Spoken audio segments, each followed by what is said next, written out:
Hello everyone. Today, to go along with your advisory lesson on commitment, I am here with Mrs. Odell and we are going to interview her and ask her some questions about a really long race that she did over the summer. So, I heard that you had a pretty long race. Could you just tell us a little bit more about it?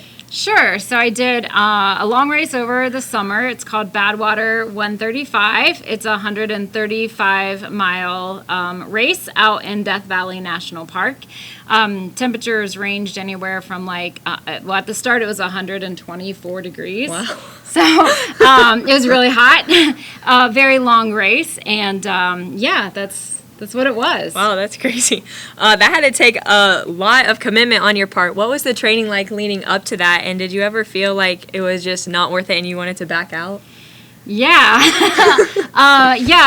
So training leading up to it actually kind of took years to really build a running resume that would get me into the race. The race only takes 100 people a year, and thousands apply from all over the country. So I worked for years on getting a resume built up that showed that I could, handle extreme temperatures and long distance. Yeah.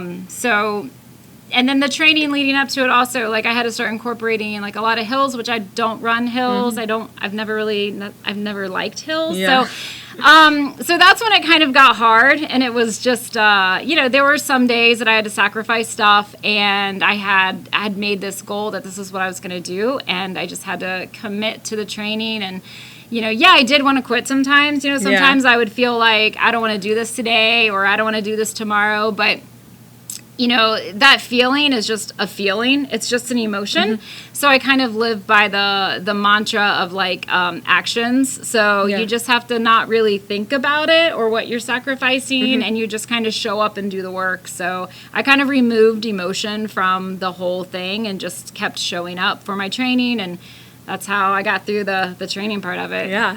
That's amazing. So for the actual race, did it go as planned? And what were you thinking about while you were running for that long? Yeah. So did the race go as planned? Well, when you're running 135 miles, a lot of things can go wrong. Yeah. Probably more things can go wrong than will go right. So it did not go as planned. I actually, about mile 10, started throwing up. So I was throwing up every single calorie that went into my body, which was detrimental because obviously to run 135 miles, I've got to have calories. So that took like a little bit of a mind shift for me. I just thought, how am I going to get through this without any calories? But I did. I was able to keep water down. So I really just slowed my pace down, and we kind of went with it like that. I was able to start taking in calories again, not until about mile 80 or mile 90. So I went a really long time on just water, but just kind of slowed down and, really took it like 1 mile at a time. So I also had like a support team with me. So I had a 4-person crew that kind of hopped along like every mile or two. Mm-hmm. They'd fill up water bottles. They would, try to feed me calories. So they were like a huge part of me being successful at this race. So with the people that were helping you, do you think you could have done that like without them? No.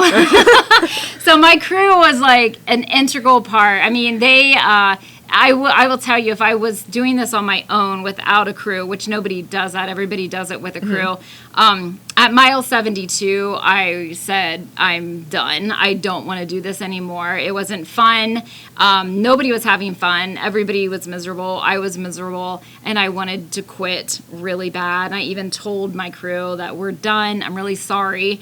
But they didn't let me, and they kept saying, no, we're going to finish this. So, their support was huge, and I definitely couldn't have done it alone. Yeah, that's really cool. So what are some experiences from this that we could apply in our classroom? Well, I think I think the crew part of it is huge. Like I said, having that support team.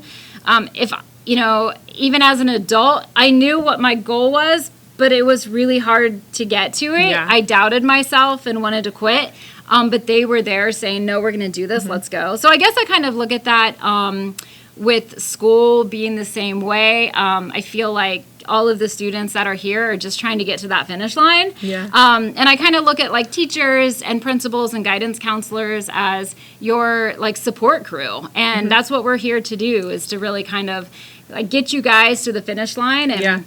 you know, help when you get off track and you want to quit and you don't want to do something anymore. I feel like we're the ones that's here to say like, no, like, you know, we're going to do this and we're going to do it together and I'm going to help you. So that, I guess that's kind of how I see the parallels between the race and school. So, yeah. And you also asked me, what do I think about that long? Oh, yeah. So, yeah.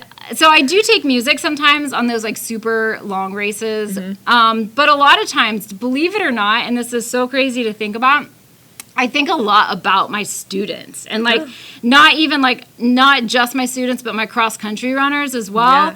Yeah. They get up every Saturday and they go race a 5K, which takes like a lot of dedication, a lot of strength, a lot of mental integrity. And I have this, I admire them for doing that. So a lot of times when I'm out there and I'm feeling bad, I think of my cross country runners a lot. And I'm like, they do this, they get out there and race every Saturday. So that's something else that's always on my mind. That's cool. All right. So what was like one of the main things that made you want to do the race?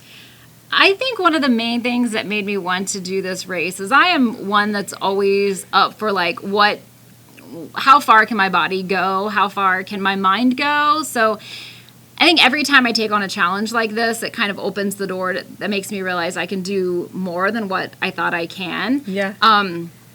So I have I value adventure. I value I value pushing boundaries physically and mentally. So I think for me, it's just like, these are my values. These are the things that I value. So my behaviors tend to align with those things. So if I value adventure and I value pushing limits, then my behaviors are going to align to that kind of stuff, which would be these more extreme, long distance type of stuff. So I think that's why I'm just always pushing those boundaries and just making sure that like what I'm doing is my behavior aligns with goals and values that I have. Yeah. Yeah. All right. Thank you so much for doing this. Yeah. I hope you guys enjoyed this.